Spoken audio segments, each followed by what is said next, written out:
Okay, so we're going to start off by showing you how to create a multicam sequence. Now this is really easy in Premiere Pro and can be done as long as you have two clips of similar lengths. They can be different cameras, they can be different camera manufacturers, it can be a DSLR and a regular Handycam. It can be whatever, as long as the subject, it can be from your phone, as long as the subject's endpoints can be detected.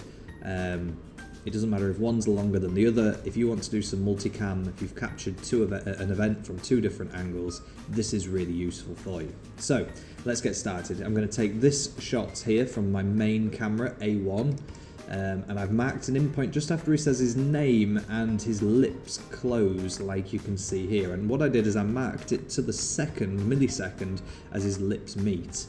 I then opened up the B-roll shot and did the exact same thing. Now, following these steps, it should be nice and easy. There are a few ways to troubleshoot if you come into any issues, and I'll talk you through them as I'm going along. So, let's get started. What we're going to do is press the main shot first, so the A1, and then I'm going to hold Shift and press B1. Now, it's important that you right-click A1, because if you right-click B1 at this point, your audio from the second camera would be picked up and not from your first camera. So I want A1, the audio is perfect, so I've right-clicked my first clip, the A1 clip, and I'm going to create a multi-sequence from there, and I'm going to keep this as Multicam RC. The RC stands for rough cut, and I'm going to choose the in points. So that again is important. If you're struggling to find a good in point, you can also do this by out points, and if you've got cameras that match the time codes, you could always just do this from time codes as well. But sometimes time codes can throw up some issues. Audio, track channel 1, and it's going to choose the audio as camera 1, which is the one I right clicked, and I'm going to hit OK. Now, I know that this is going to start me off correctly because it's renamed the multicam sequence from A1's perspective, which is my master, my A-roll take. So once you've done this, you need to right click this new sequence it's made, and you're going to create a new sequence from that clip. This is then going to show you something like this. Now, believe me, B1 is behind here, and I'm going to show you how to enable this so that you can start editing. What you need to do is make sure that this multicam viewer is enabled. If you don't see it on your toggles, just click on this button plus here, and it'll appear somewhere in here, and just drag it down so it's there, and you just drag it into your space and click OK.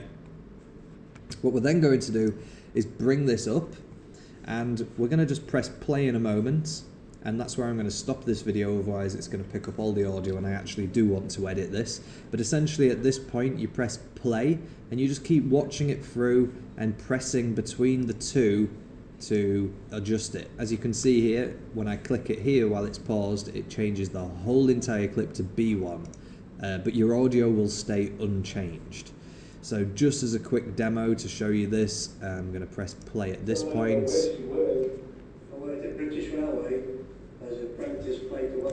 And click on here, you'll notice this turns red, and that's to show that the recording is altering. And then I'm going to go back to there. And now once I press stop, you can see it's made the alterations for me. So this is a really fast way to cut your A-roll and B-roll together if you've done an interview like this and you've kept both recording devices playing at the same time. So I hope you found this multicam editing tutorial helpful, and good luck with your multicam editing.